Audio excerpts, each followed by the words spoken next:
No worries. So thank you everybody for being here tonight.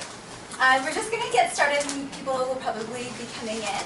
We're really excited to have our speaker tonight. She's a local herbalist and a nutritionist. She's also a nutrition coach, and she's been studying in the natural health field for over 15 years. She's very passionate about helping people and achieving and maintaining whole body wellness. So if you can help, please help me welcome Terry Parkinson.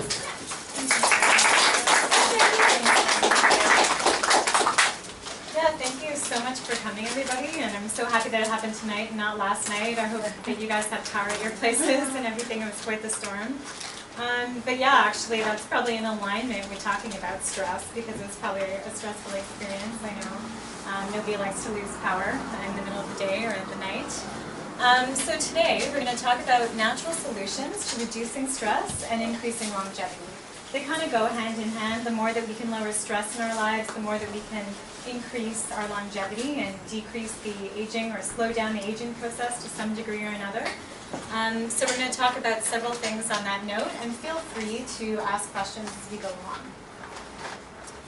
So we're going to talk about what is stress, first of all, and what are the major sources of stress in our life, especially in the modern age, because there are many. I'm sure some of you could come up with a few yourself. And the definition of stress here, just Wikipedia, is any change imposed upon the body that requires compensation by the body to maintain balance or homeostasis. So our body is constantly trying to maintain balance in order to actually even just to keep us alive, right? So physically, when we're exercising, our body has to adjust, to temperature, to heart rate, to breathing, based on that, and needs to always be in a certain balance in order for us to, continue to do what we're doing. Temperature changes. We need to always be within a certain range of temperature in our body, otherwise it can result in either, of course, hypothermia or hyperthermia, right? And either extreme of those can cause death. We need to always have a good oxygen concentration in the air. For anybody who does high altitude climbing, for example, they know that as they get higher and higher up, if the level of oxygen in the air changes, and they could pass out, or they could have trouble breathing, or they could have some kind of a problem. And the same thing happens when you're going well below the ocean as well. Blood sugar fluctuations. So actually, blood sugar fluctuations cause stress on the body to some degree or another. Insulin and cortisol have a relationship. When insulin is high, usually cortisol is high too, and sometimes the reverse is true. If cortisol is high, it can raise our insulin levels too. So we know that blood sugar balance is important to maintain homeostasis in the body, keep us from passing out. Lack of sleep, toxins play a role there as well. Whenever we're taking toxins into the body has to be able to detoxify. Too many toxins create stress in the body and actually, of course, accelerate the aging process. And I know that I've done a talk before for you guys on detoxification and the importance of that and how that contributes to aging in the body. Same idea. Pain and inflammation. If the body is in pain, it's creating more stress on the body. So the immune system, the inflammatory systems, everything, even the hormonal systems, will adjust differently. They'll have a different biochemical reaction in the body if our body is dealing with pain. So everything is connected. Pathogens. If we consume a pathogen, let's say in our food, for example, unknowingly, that creates a stress on our body because our body now has to do something with it. A threat has now come into our system. And so the body is constantly dealing with trying to maintain balance so that it's at an even keel. There's also things like predators. We don't have to deal with predators so much as we did before, but the fight or flight response classically comes from that idea that we're running from a saber-toothed tiger, for example. We're running for our lives, essentially, to save our lives. And, in today's world, it could be that we're basically running from, running through a busy schedule, or trying to fight traffic in our cars, or something like that. But basically, that's sending a fight or flight response off in our body. It's a stress. We could be angry about something or angry at somebody, and that's creating an immediate stress and cortisol elevation. What happens, though, is that if that's chronically happening, this is what we're going to talk about, how it leads to different types of disease states and what we can do about it. We want to have more of a parasympathetic response in the body more often, which is that calmer, relaxed response, which we'll talk more about in a bit. And we want to have less of that sympathetic cortisol response on a regular basis. That should really just be reserved for when we need it. If we need to run away from something, if we need to run out of our house because there's a fire, if we need to save somebody's life because they're drowning, etc. That's when we want our sympathetic response to be up. Also emotionally, we go through different emotions. We go through grief and sadness, fear, anger, worry, excitement. So even the positive emotions create a certain stress on the body.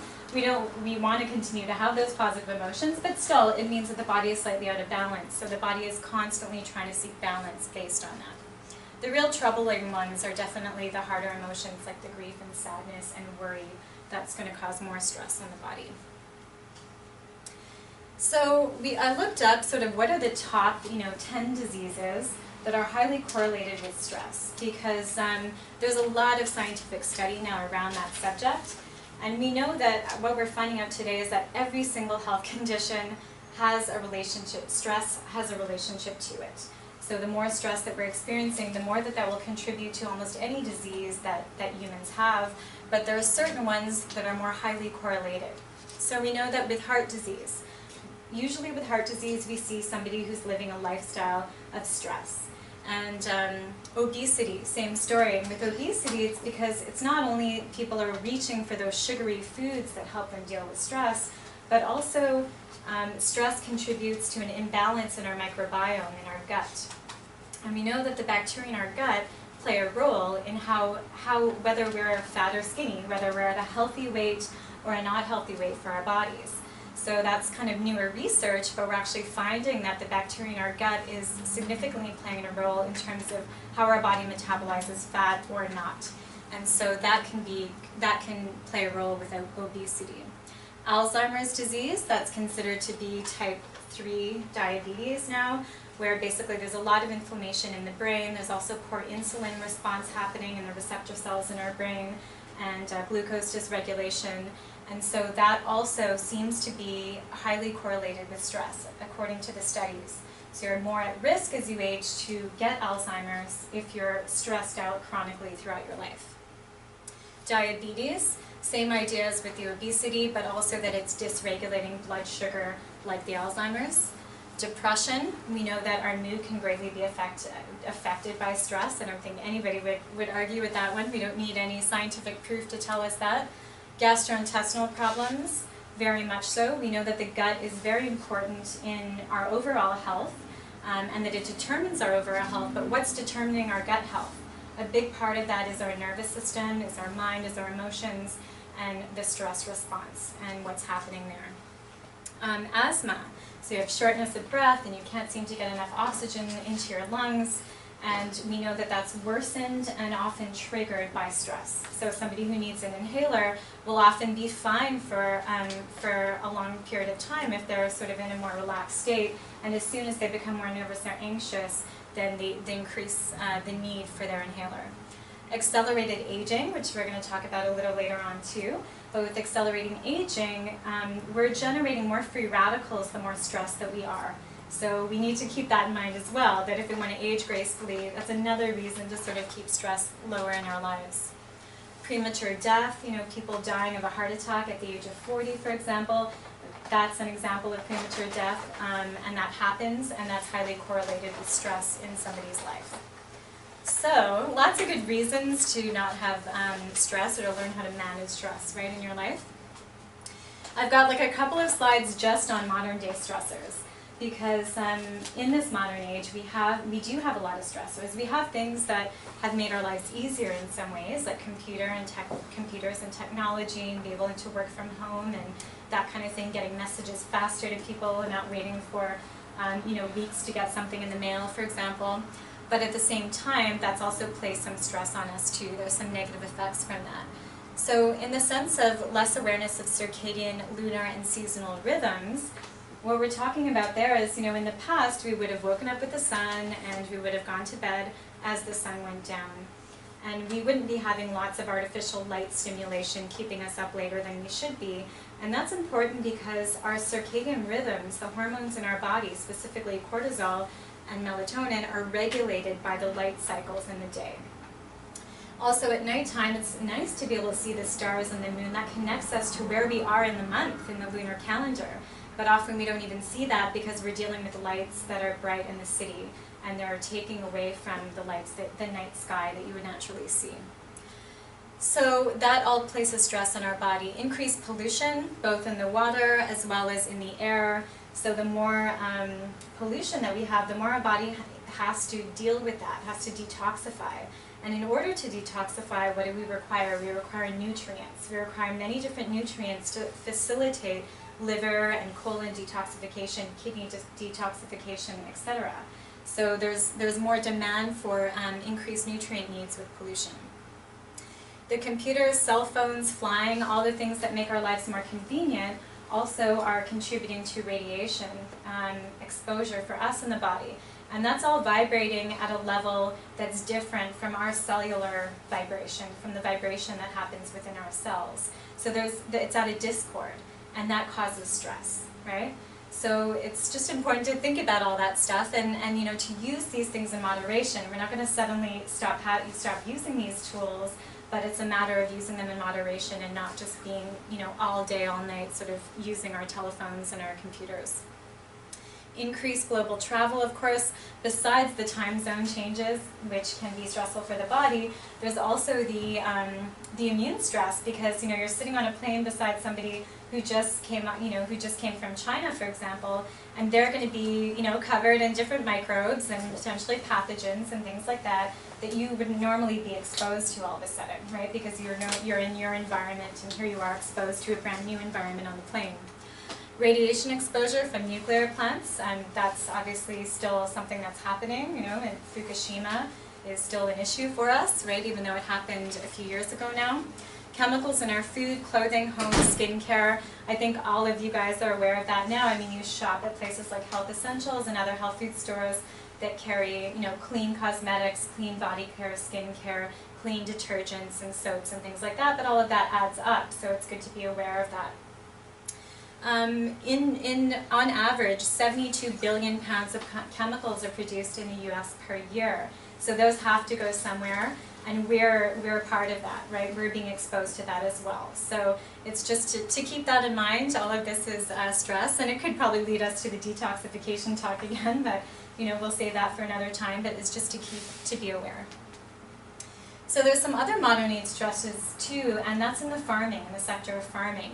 Because if you look at it, when you're taking in a fruit or a vegetable that's been grown in California, that was picked, you know, at least a couple of weeks ago before it's now sent to a store for you to then buy it, because the grocery store wants to be able to also sell that fresh produce for at least 2 weeks before it goes bad.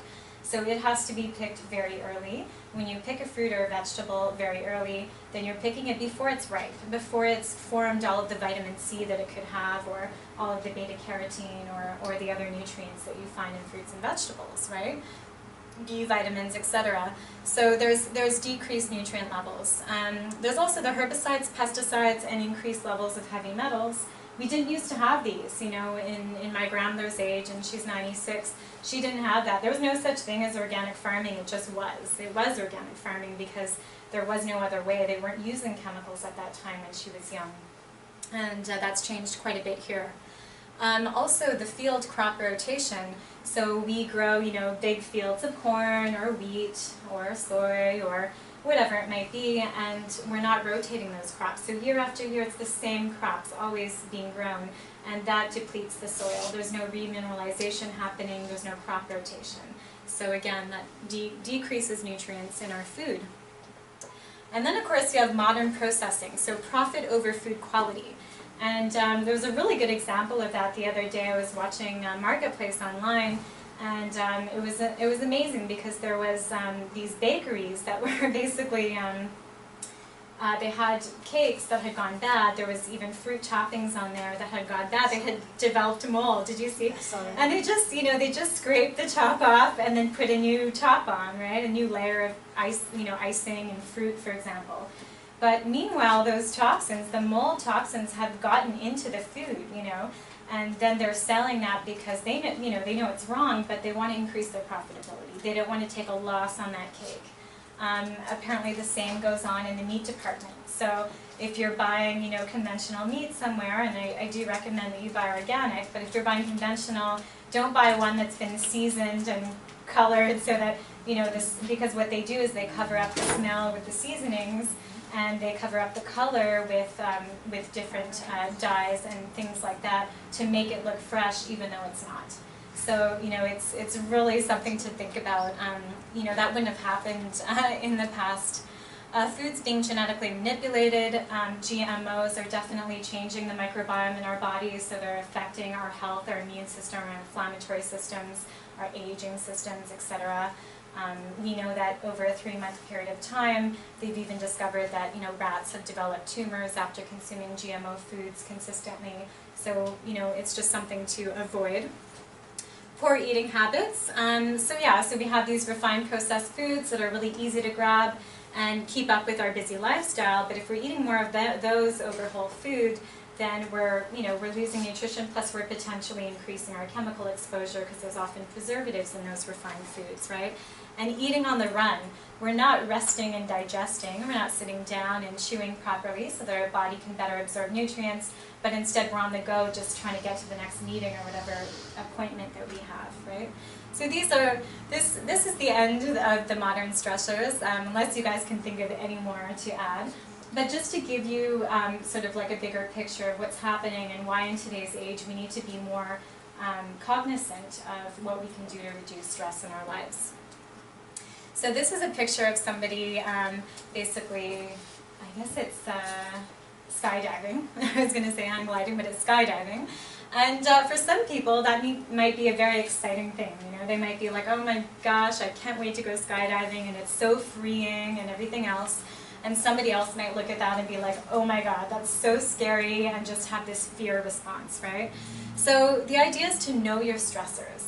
You know what makes you feel alive and makes you feel happy and makes you feel good, and know what makes you feel stressed. And you don't have to be somebody else, and you don't have to do what somebody else does. Do what's unique to you and what feels right for you. Don't consistently do things that are going to be more stressful for you. You know, nice to take on new challenges sometimes, but we need a good balance, right? So the other positive thing about stress is that stress drives change, right?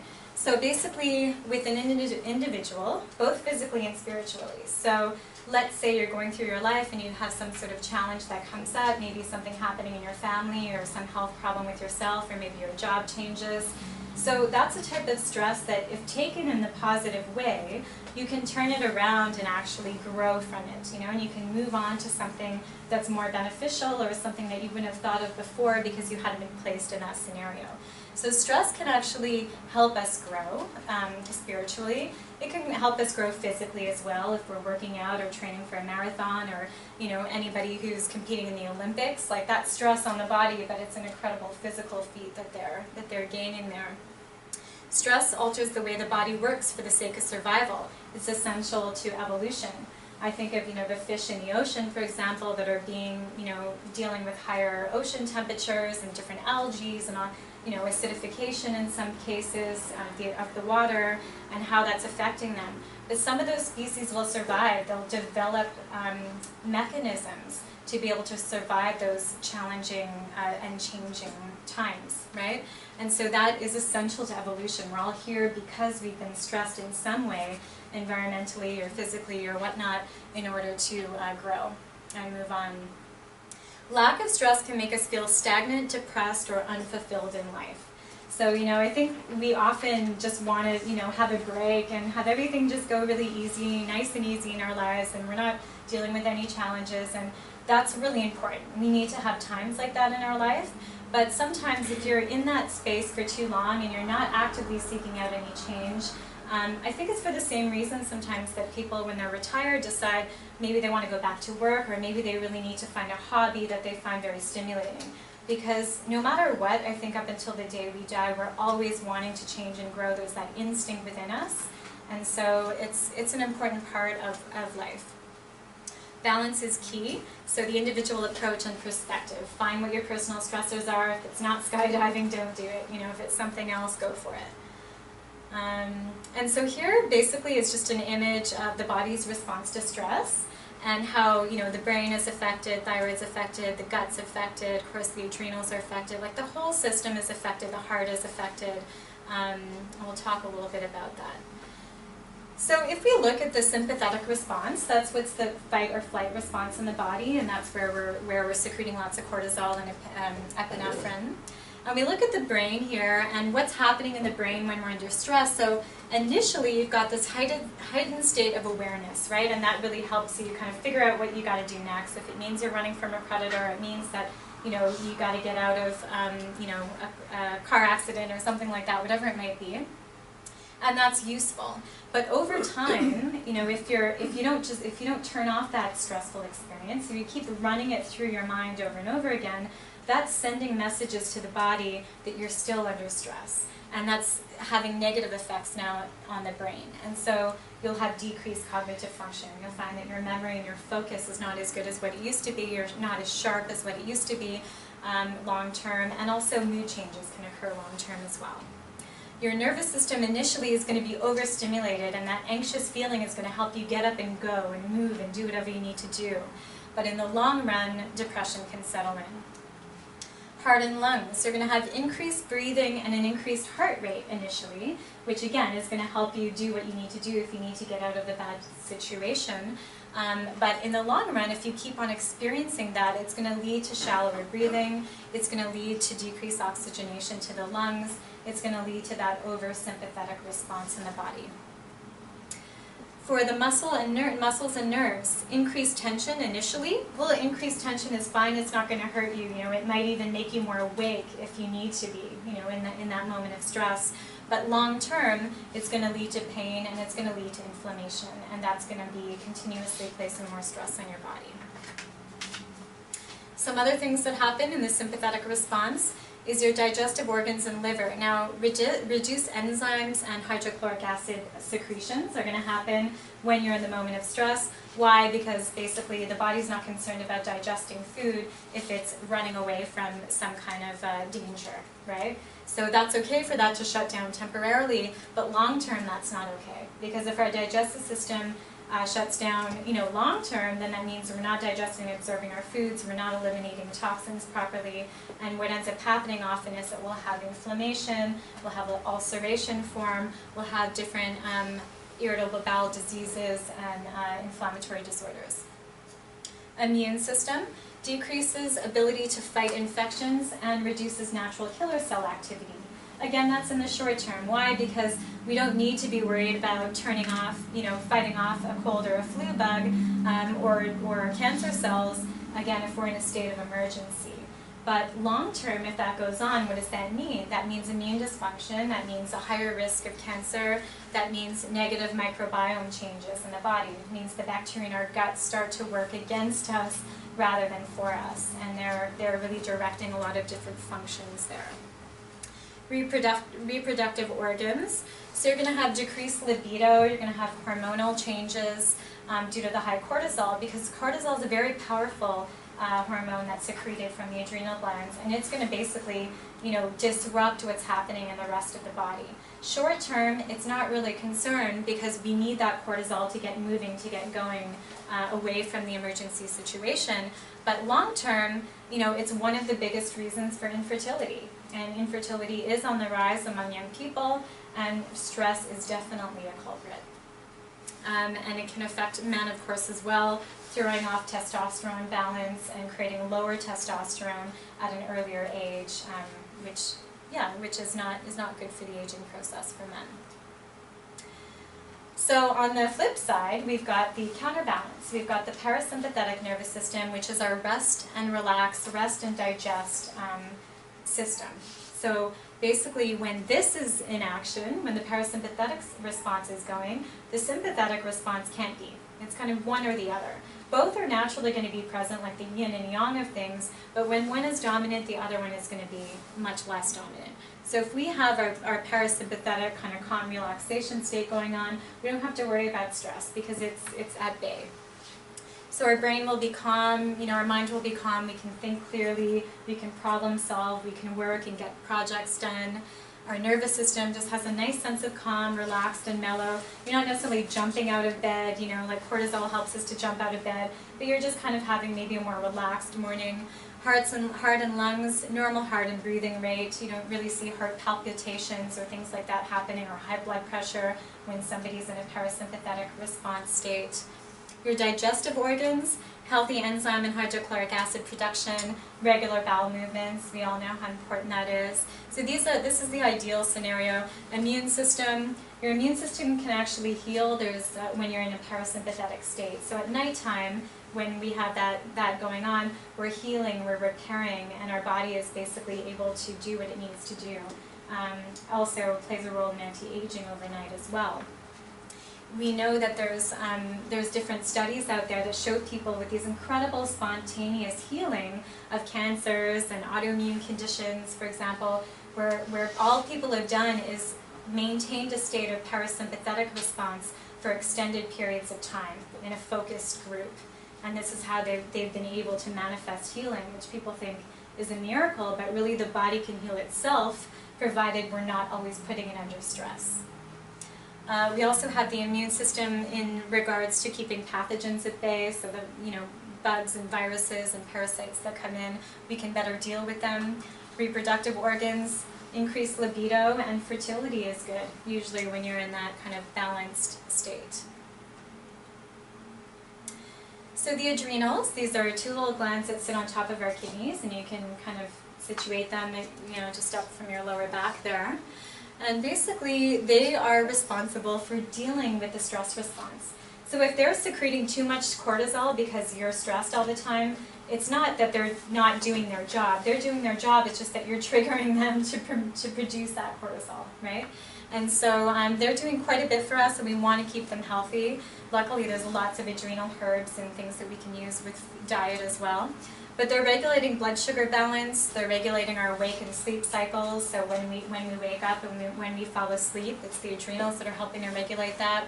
They regulate our blood mineral concentration, which is essential for survival, electrolytes, tissue breakdown and repair. They're regulating our blood pressure as well, so think about that. If you have high blood pressure, you want to think about your adrenals. And your immune function via cortisol balance, and we'll explain that too in a little bit. So this is a graph of what the circadian release of cortisol looks like. So I'm going to probably start here at 6 a.m. So if you're 6 a.m. is when it should be at its highest, and that's really helping you, again, get you out of bed to start your day. And then it's still okay around noon, but it's starting to decline. And the afternoon, you can see why maybe around 3 or 4 o'clock you're starting to get a little bit sleepy, because your cortisol is much different than what it was at 6 a.m. But by 12 a.m. again, you're back down to a lower level. And that's because, at that point you should be sleeping, and it should be your melatonin that's being more secreted than anything. And you're basically relaxed and repaired and rejuvenated. So you can actually measure your cortisol levels not through a regular doctor, but through a naturopath who can do saliva testing with you, and that basically means that you spit into a little tube 4 times a day, so that you can see what's happening at 6 or 8 o'clock in the morning with my cortisol, what's happening at noon, what's happening at 4 or 6 p.m., what's happening at 10 p.m. before I go to bed. And that'll give you an idea, are you having a natural curve like this? Or are you kind of just low across the board? That's usually a sign of adrenal exhaustion. Or are you high everywhere, higher than where you should be, and that's usually a state where your adrenals are overly excited, and that can't continue, so that usually ends up going to the adrenal exhaustion stage. You don't need to have your saliva levels tested in order to know that. You can go based on symptoms. How are you feeling? For example, this would be an example of adrenal exhaustion. So this is kind of at the stage where, okay, your cortisol is just tired of putting out. Your stress hormones are not secreting as much as they were because they can't anymore. They're wiped out. So you're feeling tired, and it just seems for no reason, maybe even had a good sleep, but you're just feeling tired all the time. You have trouble getting up in the morning. You keep hitting snooze all the time, even if you went to bed at a reasonable hour. Obviously, if you went to bed at 4 in the morning and your alarm goes off at 8, then you're probably going to still be tired. But if you went to bed at a reasonable time and it's the morning and you still can't get up, that's a sign. You're feeling run down or overwhelmed. So you can handle a certain amount in the day normally, but now suddenly you can't. You know, your multitasking is off, your ability to keep up with your day-to-day life, your family, your kids, whatever it might be, is not happening. You have difficulty bouncing back from stress or illness. So you may come down with a cold or a flu and you just can't kick it, you know, and instead of getting over it, you pick up something else before you even over the first thing. So this is a sign that your adrenals are down. You often crave salty and sweet snacks. You know, it's normal to crave that sometimes, but if you find that that's happening all the time, like on a daily basis or several times during the day, it's definitely a sign that your adrenals are exhausted. And of course, the last one, you absolutely depend on coffee or some kind of stimulant to keep you going, you know. If you feel like you can't get through the day, if you don't have some sort of caffeine, then, or energy drink or something, that's definitely a sign that your adrenals aren't producing quite enough cortisol to keep you going. So we will talk about all the stuff that we can do there. I wanted to introduce you to a subject. I think some of you, may have heard me talk about this before, but as a good reminder, it's called psychoneuroendoimmunology. It's showing you how the brain, the mind, the nervous system, the hormonal system, and the immune system are all interconnected. And so if one system goes off, it has a domino effect on the rest. It's really important because in today's world, we've now been able to study extensively how thoughts and emotions are major predictors of what's happening in the body. Because really, very simply, in one way, they're directing whether you have an overly sympathetic dominant response or a parasympathetic dominant response, right? And the more stress you're experiencing, the more that's going to send signals to the rest of the body that something's wrong and your biochemistry will change. So we've got signals to the hypothalamus in the brain, the pituitary, and then straight down to the adrenals. And then the adrenals are the ones that are secreting, as we talked about, the epinephrine and cortisol in particular. So these different systems are then signaling our immune system and our inflammatory systems to either go on, go off, or remain on unchecked. I'll show you a chart that'll make it more clear for you in a minute. Study shows also that stress causes delay in wound healing. It's a very physical thing, right? You think, well, that's kind of separate from what's going on in my mind. That wound's going to heal no matter what. But it shows that there's a slow repair of wound healing when we're stressed. Lowered resistance to infection. That seems obvious. We'll come down with a cold or flu more often if we're stressed. Impaired response to vaccination. Some people have negative responses to vaccination when they're in a stress state, versus groups of people that were in a calm state. Development and progression of cancer, autoimmune disease, neurodegeneration, and more. There's tons of studies about this on PubMed, if ever you're interested in kind of looking at that. And also, meditation has been proven to balance the central nervous system, which is directing the sympathetic and parasympathetic responses in the body, and immune function over time. So Inspire Health Clinic is actually a cancer clinic that applies natural therapies. They're actually covered by MSP and BC Healthcare. And they give you different tools and techniques to help you heal and deal with cancer, if that's what you're facing. And they say 10 to 15 minutes per day is all that's recommended to change that response from the sympathetic to the parasympathetic. And the way that they do it is that they say, and you can all do it with me if you want to, but you take in a breath of a count of 3, let's say, and then you breathe out at a count of 6.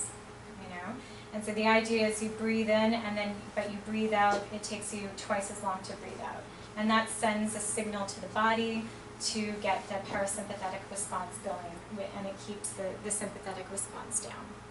So that's just a very easy technique you can use whenever you're feeling stressed.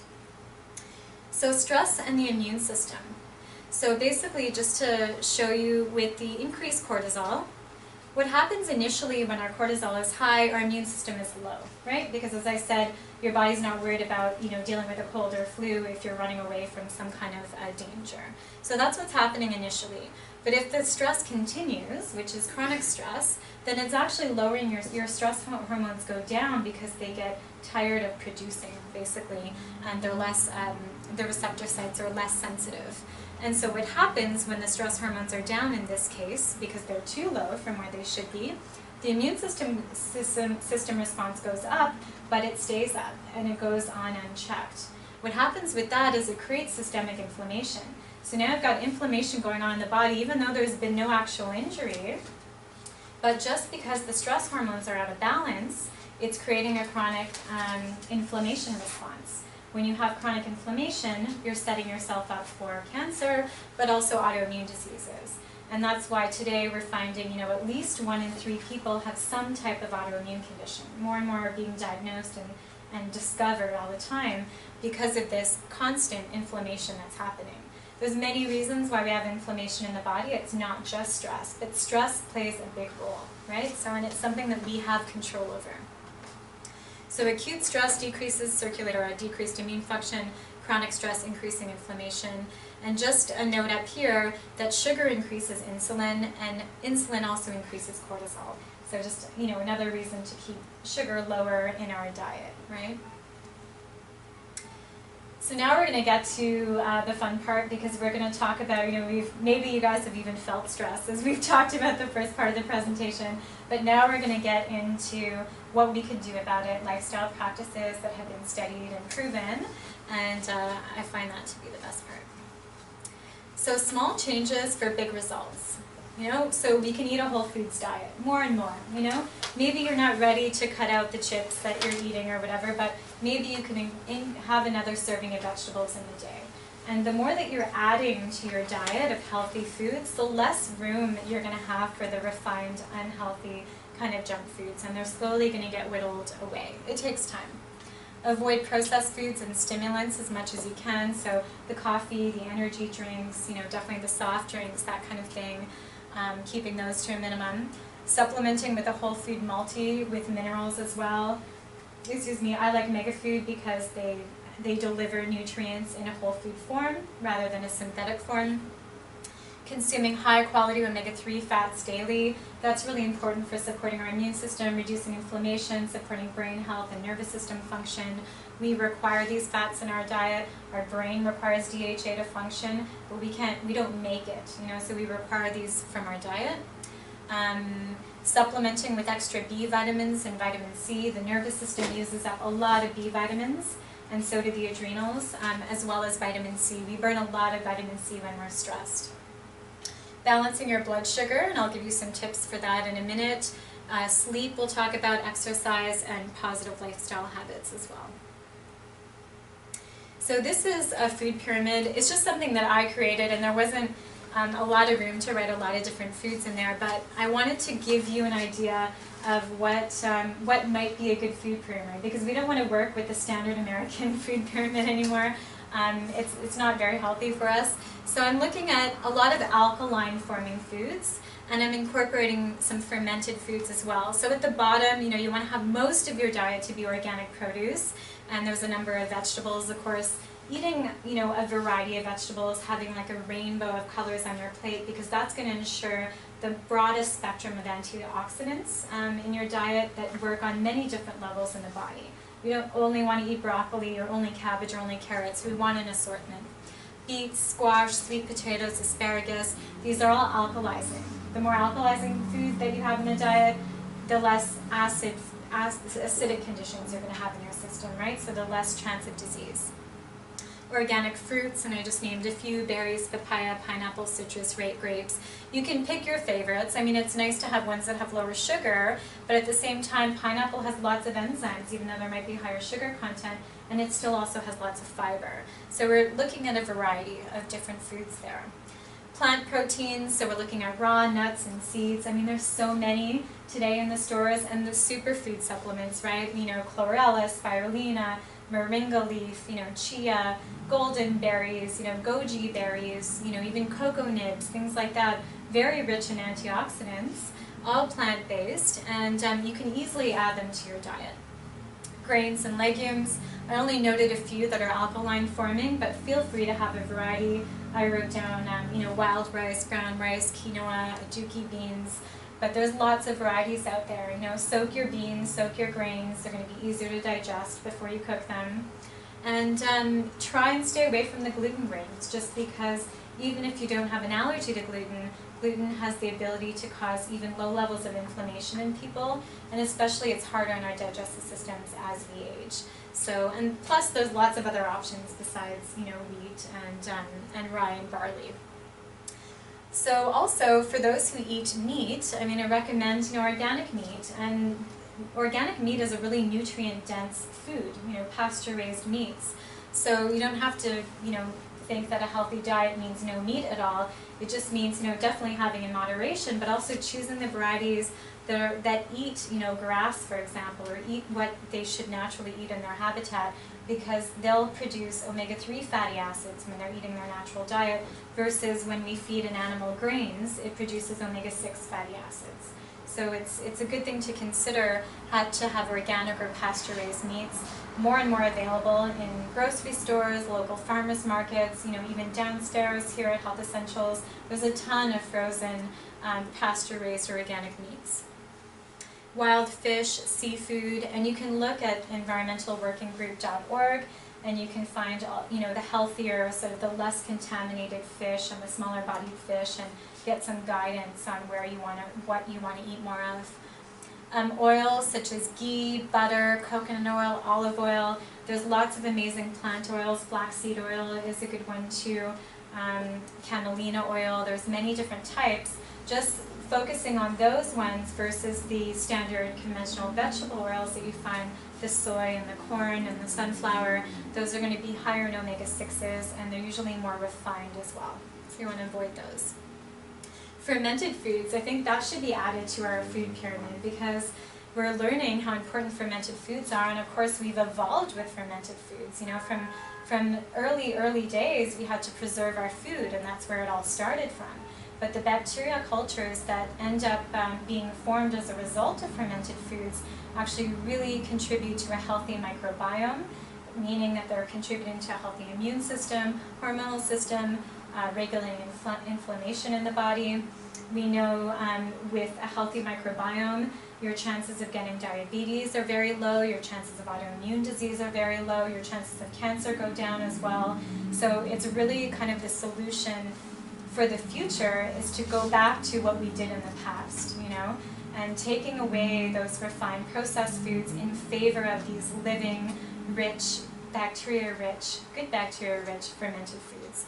So there's kimchi, sauerkraut, pickles, kefirs, kombucha, organic miso, tons of options. You can make your own, you can ferment almost any vegetable, but we want to consume them the way that they're properly made. A conventional pickle is usually just vinegar added to cucumbers or that are sold on the store shelf. We want to look for properly fermented pickles that are fermented with salt, for example, like sauerkraut is. So there's only one brand that I know of, and it's called Bubby's, I think it is. Yeah, and they sell it downstairs as well, and they're delicious pickles, and they're really healthy for you. Then also the herbs and spices. We want a variety of them. I think sometimes people think, well, it's just a little sprinkle of herb or spice. Maybe it's not that important, or maybe they don't know what to do with it or what to mix. But herbs and spices have been a staple for people for centuries. It's been part of their diet, not only to help the better digestion of the food, but also, again, to support our immune system in the wintertime, or to basically just add antioxidants to your diet. Think of turmeric and how popular that is. That's just a cooking spice, really, at the end of the day. But it's one of the most popular herbs now on the market. So if you look at balancing blood sugar levels here, these are the best tips that I can come up with, and there may be some other ones as well. But really looking at how to best balance your blood sugar. Definitely avoiding stimulants, as we talked about before. So the caffeine, because coffee will spike our blood sugar or cause our insulin level reaction. Refined sugar will do the same, basically. So, especially if you're having coffee with sugar, that's just basically asking for blood sugar dysregulation. Having protein within the first hour of waking, that's something that you can do to better balance your blood sugar. Protein is always helpful. Some people are, they just don't get enough protein in their diet, but it makes a huge difference when we're talking about blood sugar balance. Protein and fat together, especially fat with every meal, will help slow the blood sugar uptake into the system. So slow the release and breakdown, so you're not getting the peak and then the crash. So just think about having some nut butter with your snack, or feel free to add coconut oil to your oatmeal in the morning or something like that, and that will help to better balance blood sugar. Snack on raw nuts, seeds, and or raw veggies, having those readily available. Just the action of chewing those crunchy nuts or raw vegetables actually can relax the nervous system as well. But you're also getting super nutrients in there that will help to stabilize blood sugar. You're getting protein and fat. In this case, in the raw veggie case, you're getting tons of different enzymes and nutrients as well. Try licorice tea in the afternoon instead of coffee. It's an idea. For people with high blood pressure, they shouldn't really be doing a lot of licorice tea. But for those with normal blood pressure, they've done studies with that. They've basically taken people in an office and said, okay, normally you have your coffee at 3 o'clock in the afternoon. We're going to give you licorice tea instead, and you tell us how you feel. And most people felt better, and they didn't crave that coffee anymore, because it's very supportive to the adrenal glands. It's got a natural sweetness. It gives you a bit of a lift. So it's something you could try. Drinking plenty of water during the day. If you're hungry, try drinking a glass of water and waiting 20 minutes. Maybe you're actually thirsty. Maybe it wasn't hunger at all. Chromium is a mineral supplement that you can take to help stabilize blood sugar 2 or 3 times a day. And supplements like olive leaf or maitake mushroom. These herbs have been proven to work even with successfully with type 2 diabetes, being able to basically help people lower medications when they're working with those herbs on a daily basis. Drinking alcohol on an empty stomach is like having a piece of cake. It quickly turns into blood sugar. So if you want to have a glass of wine, there's lots of health benefits from a glass of red wine, for example, but have it with your meal. Try not to have it while you're cooking your meal. Have it after you've had a few bites of your meal. It's going to slow down the release of sugar into the bloodstream. Consume sour foods to curb cravings for sugar. That works for some people. If you're craving sugar, and you just stop and have even a glass of water with lemon juice in it. That lemon juice is sour enough to sometimes offset that desire for sugar. Maybe have a piece of grapefruit, or have some fermented foods that are sour instead. Just test it out a little bit. It may not work for you instantly, but give yourself time to adapt to these changes. So lifestyle support for balance. Sleep is definitely a big one. Just talking about regulating cortisol levels. We want to go to bed around 10 o'clock. If we wait till 12 o'clock or 1 in the morning, by that time, instead of our cortisol being low where it should, we're doing things that are activating it again. Maybe we're on the computer, or maybe we're watching something on TV, and what's happening is that's stimulating our cortisol release. Right? So at 12 o'clock at night, when we should be in a deeper sleep, and our melatonin should be have kicked in, instead we're asking our cortisol levels to rise again, and then it becomes difficult to get into a deep sleep later on. So trying to go to bed around 10 o'clock at night is going to be your best bet, and waking up 8 or 9 hours later would be ideal for most people. Sleeping in a darker room. So we know that light affects melatonin production, so you can wear an eye mask, you can use blackout curtains, you can do whatever you need to do to get a good night's sleep and to make sure you're producing that melatonin, which is also an anti-cancer hormone for us in our body. White noise technology. If you're living in a busy city, downtown Victoria, there's tons of sirens going on all the time, and traffic noise and things like that, even throughout the night. And if you're sensitive to that, you're going to need definitely earplugs, but also you can invest in, a simple white noise machine that basically can override these background noises that can be disturbing. So just other tips and tools. Also, even lighting. You can buy light bulbs that give off a softer, warmer orange type light, rather than having that bright kind of blue light that keeps us awake, Unplugging all electronics and turning off the internet, again, just to keep those signals from disturbing our cellular signals, our cellular vibrations. And erring on the side of too cool of a room than too warm. We tend to sleep better when we're a little bit cool. If we're too warm, it can actually disrupt our sleep. So you can experiment with your room temperature that way too. So moving and breathing for a healthier brain. So basically there's many reasons to exercise. Exercise can definitely release feel-good hormones and reduce stress in the body. But in this case, there's some recent research saying that we can actually regrow brain cells through exercise. So a neurologist, Dr. David Perlmutter, you can look him up online if you want, but he's basically proving the medical field wrong because they used to believe that you couldn't regrow any brain cells once they've gone or once they've been damaged. But in this case, you can. So it's through exercise. You take 180 and you minus your age, and you get the ideal heart rate that you should be going with for about 20 to 30 minutes. And as many times a week as you can. If you can do it daily, great. If you can do it 3 to 5 times a week, that's fine too. But it does a lot for improving your memory centers as you age, so that's a really important thing to think about. And something easy to do. There's a bunch of other lifestyle practices here. Has anybody ever heard of earthing, for example? Yeah. So that's something that even a friend of mine who just flew to Italy and back said that when she got to Italy just to deal with the time zone change, she put her bare feet on the ground, and she said, of all the trips she's done back and forth with her family in Italy, she said she noticed a huge difference after grounding herself for 20 minutes in her bare feet, that it made a huge difference in terms of how she was able to deal with the fatigue from the flight, the time change. So you can do that, in water, ocean water, like warmer time of year is ideal. You can do barefoot on grass. If it's the winter time and you really don't want to be outside, and you can buy earthing sheets for your bed or earthing mats as well that plug into a socket in your house. It's designed for that. Lots of great studies on earthing for health and reducing stress. Meditation. We talked a little bit about that before, but there's lots of studies for people with even generalized anxiety disorder, which is, something that's clinically diagnosed, so more than just your common level of anxiety. And meditation has been proven to lessen that.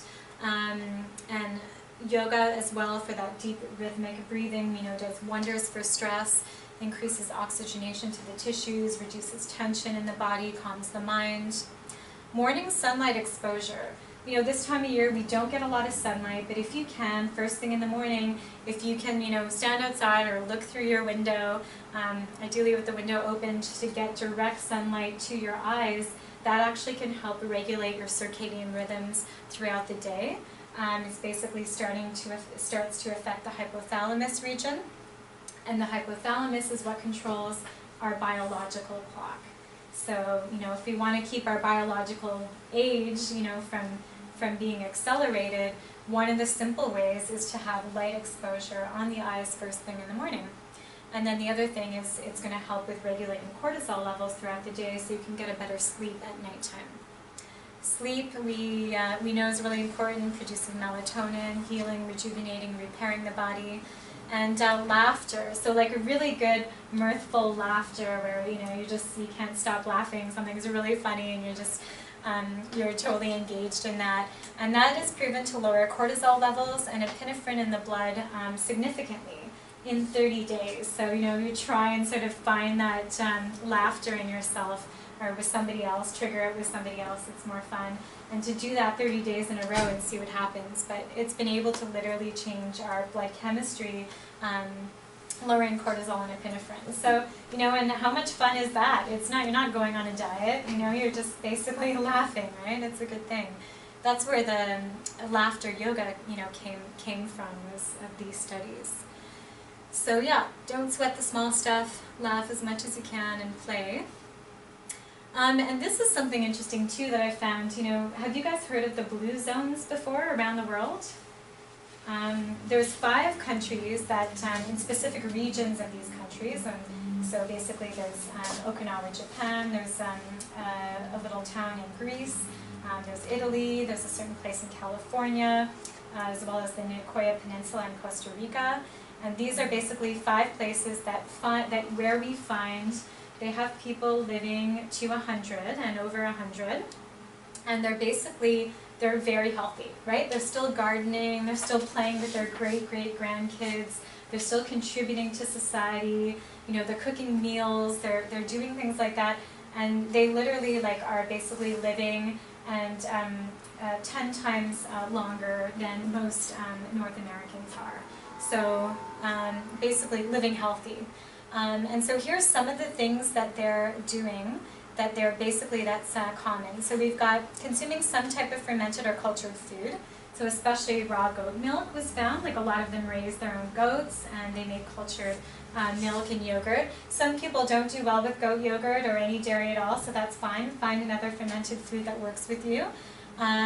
Mindless exercise and sensible sunshine. So you've got them basically not like going to the gym and being like, I'm working on this muscle group today or doing this much cardio or whatever, but instead they're walking around, they're doing yard work, they're gardening, they're playing with kids, they're just living life, right?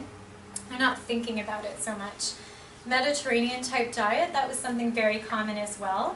So they all ate plant-based diet, lots of vegetables, fruits and nuts and seeds as well.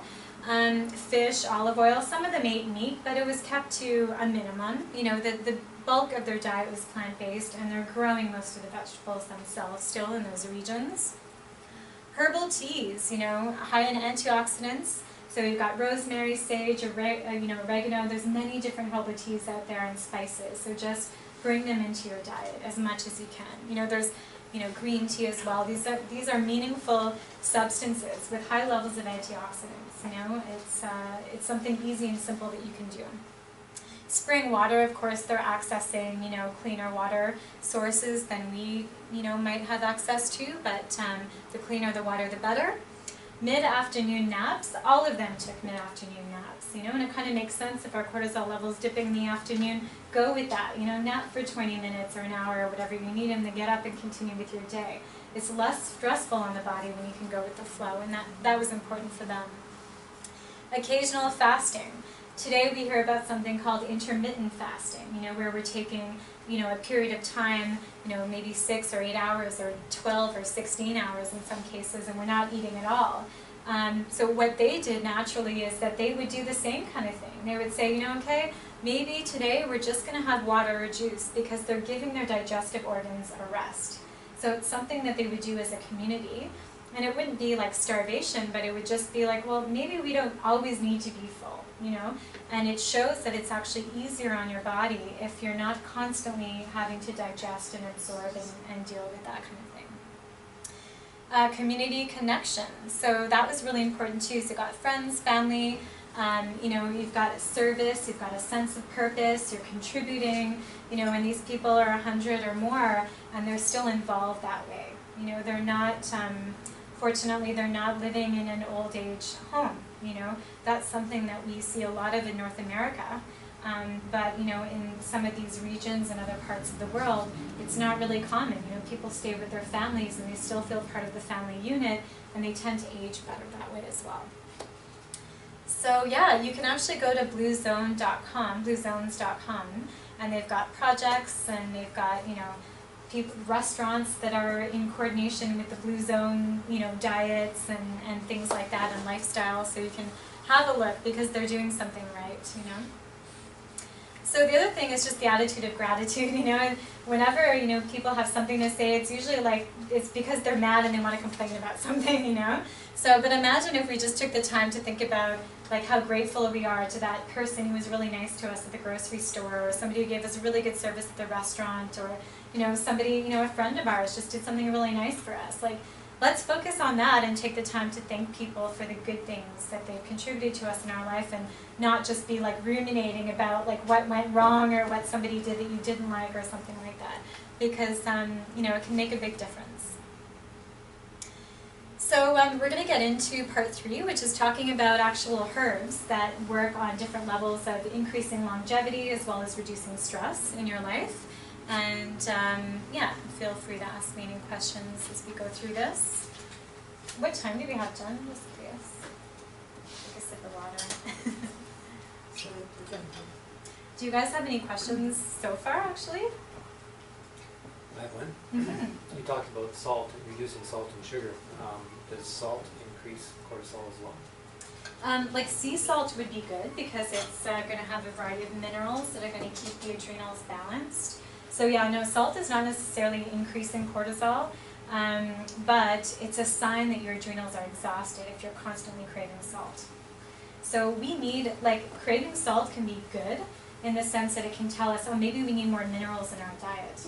But if we have a good amount of minerals in our diet and we're still craving salt, we can't get the junk food, salty chips or whatever out of our mind, then that's a sign that the adrenals are looking for something extra. It's just kind of a symptom of adrenal exhaustion. Yeah. Good question. Yeah, but sea salt is great. You know, it's more the refined salt that we're worried about. So in the case of turmeric here, this is a herb not only for, you know, inflammation, as we're starting to talk about at the top, but also for longevity because it's such a super antioxidant.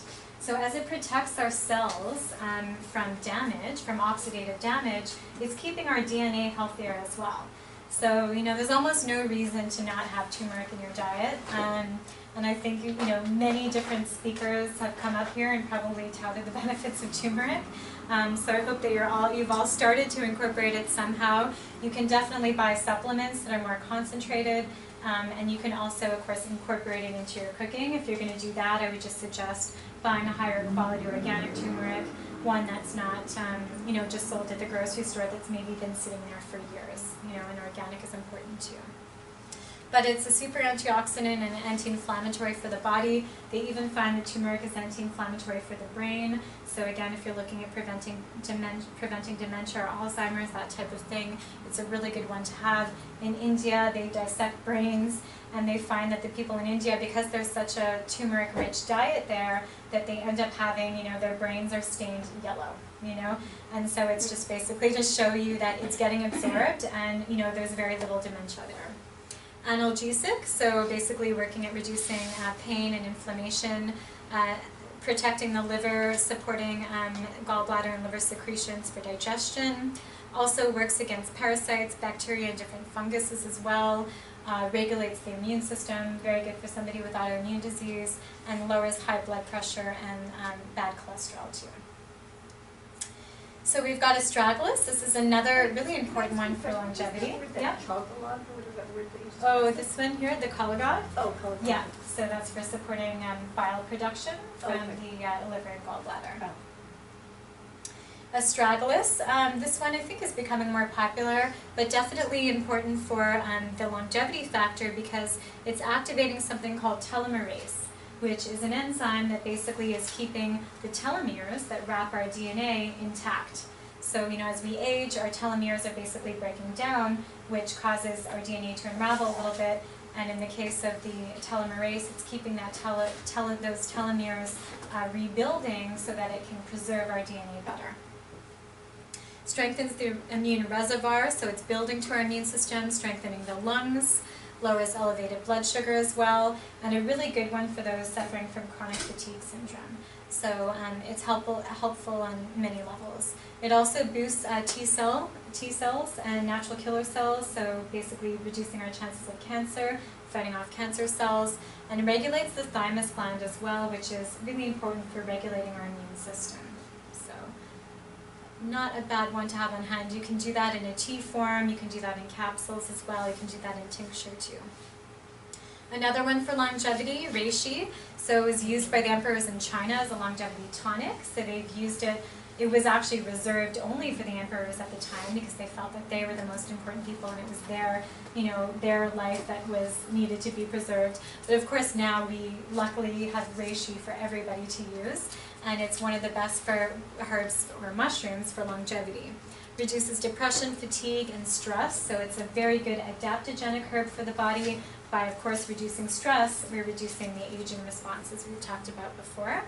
Normalizes the immune and adrenal activity. It can help to regulate chronically elevated levels of cortisol. Balances to the hormonal system, both for men and women, the entire system. And also normalizes blood pressure and has a very cardioprotective effect on the body, which, knowing that heart disease is one of the #1 killers in North America, it's a really good one to sort of protect our heart. So these are some different examples of combinations. You know, I often talk about Botanica because I really like their products. They're high quality, they're organic. You know, in the case of their capsules, they make a liquid inside of the capsule, so it's not just your average dry herb capsule. It means that it's more effective and you're getting both the water and fat soluble compounds out of them. Also, the dosing on the label of these products are therapeutic levels of dosing. So you know when you look at the dose, it's like, yeah, these are the levels that you'll find in studies that have this beneficial effect on the body. So that's the other thing I like too.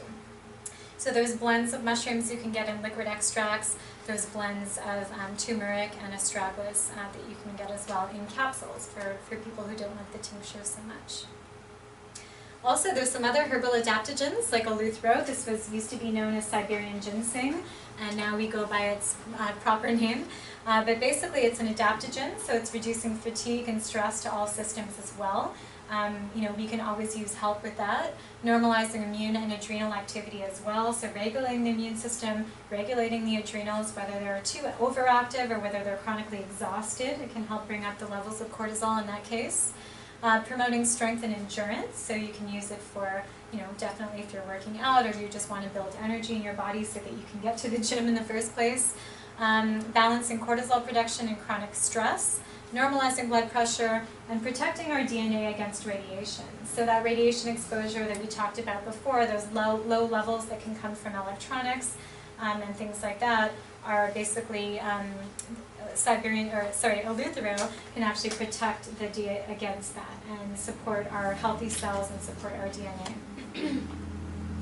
Rhodiola. So this is another awesome herb. I really love it, especially for people with like that type A personality that are just stressed out, and they're trying to basically wear too many hats at a time and do too many things, and so they're burning themselves out essentially. So it's an excellent adaptogen for that type of personality. It's very cooling, so it's good for those with that high blood pressure tendency. Good for those who basically have insomnia because they just can't kind of calm themselves down. They're always super excited. I'd use it earlier in the day, though, in that case, because it's going to help to, don't take it right before bed because it is energizing. Dealing with anxiety, whether it's acute anxiety or chronic anxiety, ADHD, it can help with focus, it can help, relaxation in both adults and children, increases athletic performance and endurance. They've done that in studies with people doing, races, and they've done studies with climbing mountains and things like that, and they help people to outperform in those cases. And it also elevates mood. It's part of the rose family, and the rose family roses, you can use in a tincture form, you can just smell them, you can use them in essential oil form, but they help to lift the spirits or raise your mood as well, and so does rhodiola. We've got holy basil. This is an adaptogenic herb from Ayurvedic medicine. You can have that in a tea form. Again, you can do that in capsules or a tincture too. I find when you get the liquid into the system, it can work very quickly. Some people will carry it with them in their purse, for example, just so that they can deal with like a quick response, or if they're in their car and they don't do well with traffic or something, it's a good thing to have on hand. Lifts mood and dispels stress-induced depression. So if you're somebody who knows that, I've been dealing with anxiety for a long time chronically, and now I just feel depressed. Now I don't even feel anxious anymore, I just feel depressed. That's a good herb for them would be holy basil. Reduces brain fog and increases clarity. So that's something that, a lot of us can use, especially as we age. It's got the bonus of being antiviral and carminative. It supports our adrenals during chronic stress as well. And again, for those with high levels of cortisol secretion, it can regulate that. So, another lovely herb, and it tastes pretty good too. Ashwagandha. So this is considered one of the best overall tonics in India, and now it's becoming very popular here in the West. It's really amazing at regulating thyroid function, whether it's, usually if it's a low thyroid function, is the best time to use it. Even if there's an autoimmune component happening, it can help to balance the immune system there. It's a very calming nervine. Some people will use this one before bed and they do well with it. But you can also use it just earlier in the day in preparation for sort of calming the nervous system before bedtime. Stimulates libido as well, so it has an overall balancing effect on our hormones, both men and women. For fatigue and iron deficient anemia, it helps to build the blood. So, as a tonic, especially for women who basically, maybe it's even maybe it's after they've had a baby, for example, and they need something to just help rejuvenate them. Ashwagandha can be good for that. balancing to the endocrine system, as we talked about in both men and women. So lovely, lovely herb. It really, really works well for most people. And so I just decided otherwise to include a few herbs that are more specific to sleep, because I realize that I'm talking to you guys about the importance of sleep, but some of you may just have difficulty falling asleep to begin with, and or staying asleep. And so that in itself can be frustrating. You're trying to do the right thing, but your nervous system is too stimulated. So passion flower can work well for some people. I find it works well for people that are sensitive, you know, and maybe they sort of come across as being really calm and peaceful, but on the inside they're stressed. They're holding on to a lot of stress inside. They just don't show it. And those people who basically constantly have circular thoughts, you know, they think about something and they really just can't let it go. It just keeps going on in their mind. Magnolia bark, modulating activity of various neurotransmitters in the brain, so it's working on especially the acetylcholine receptors in the brain, so it can be helpful for depression, can be helpful for anxiety, and there's no proof that it regulates cortisol levels throughout the entire day, but there is a lot of evidence showing that it regulates them at nighttime. So if you're somebody who finds that, you know, you just can't kind of wind down at night, magnolia bark could be a good one for you. Valerian, especially for anybody who's used a benzodiazepine drug, a medication to try to go to sleep, valerian in studies has been shown to be as effective. So, you know, without the side effects. You know, if you're lucky enough and you've never tried one of those sleep medications, but you want to know if valerian works for you, test it out. You know, it works well for some people. It doesn't work well for other people. It depends on how your body metabolizes it. You know, we have to keep in mind with herbs that they're interacting with our biochemistry as well, and we all have unique biochemistries going on. 1 month, one thing can work for you, and another month you need something different, because you're changing as well. So it's just, you know, if something's not working well for you, try out a different one. I like to work with herbal blends when it comes to sleep, because then that way you're getting different herbs, and hopefully 1 or 2 of them are really going to resonate with your body, with your biochemistry, and work for you, right? It's kind of it can be a nice approach. If there's a herb that you see there and you really feel like you identify with, you can just try that one as a single as well and see. So it's up to you. California poppy, helpful when anxiety is causing insomnia. It contains milder morphine-like compounds, but it doesn't have the side effects, right? There's no addictive side effects to it, but for some people, California poppy just really works. You know, they're experiencing a lot of tension, maybe they have pain in their body that's keeping them from falling asleep. That one can be a really nice one for helping to ease that. And skullcap, finally, those who tend to have nervous, you know, tics or spasms, or, you know, their legs are jerking kind of thing in the middle of the night, there's muscle tension going on. For people who basically also, they're kind of hot-headed, let's say, the yang type we would say in Chinese medicine, and they're really fiery and they just can't quiet down that fire, you know, even when they're trying to go to sleep. So the skull cap is like just, you know, putting a cap on it. Let's just like calm down here. So yeah, another option. So these are just some of the different, like the adrenal herbs that are adaptogenic that we talked about before. You can find those by Botanica in a liquid extract or the liquid capsules, soft gels. And there's also the sleep through. That one contains like the magnolia bark that we talked about, and even there's some ashwagandha in there and passion flower. And then you get some of that California poppy and the valerian that we talked about in the liquid extract there. So, you know, there's different options that you can test out if sleep is an issue for you. So, that's the end of the presentation. And,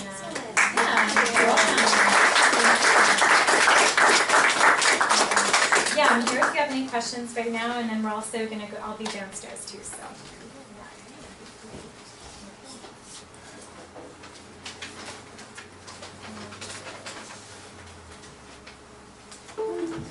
Yeah, I don't know if you noticed, but there's something I didn't mention. The screen kind of changed colors a little bit, and it happened, well, it probably happened before I put it on, because it happens when the sun goes down. And it's something that you guys can put on your computer too, and it's called flux.com. And it basically, what happens is when the sun goes down, it goes from like a blue light to an orange background light. And it's a subtle change, but if you're working on your computer at nighttime, it's going to help you. It's going to help you sleep later on. It's going to prevent that blue light from keeping you awake. Sorry, what is it called? Flux.com. Yeah, I think it's just getflux.com. Okay, Yeah. cool, thank you. You're welcome. Charity, Yes. you didn't mention, you mentioned melatonin a lot. But Yeah. you didn't mention it as far as a sleep aid. Basically using melatonin. Yeah. Yeah, I mean. I had a question about that. Yeah, sure. Do you think that taking it affects your body's ability to produce it? Yeah, I've always wondered about that, and lately studies are showing that it only, basically as soon as you stop taking the melatonin, your body goes right back to producing it again. So it does change the production of melatonin while you're taking the melatonin. But if your melatonin is too low and it's keeping you from being able to sleep, or if you're a shift worker or something like that, then it's going to be more beneficial to probably use that melatonin when you need it. And then when you're in a different kind of place in your life, and you're maybe better able to regulate things, you're working on the underlying problems that are keeping you from sleeping, then you can get yourself off the melatonin, your body will go right back to producing normal levels of it. So it seems to be safe. Yeah. Good question. Yeah. Anyone else? Okay, great. Well, thank you so much. We'll see you downstairs if you stick around.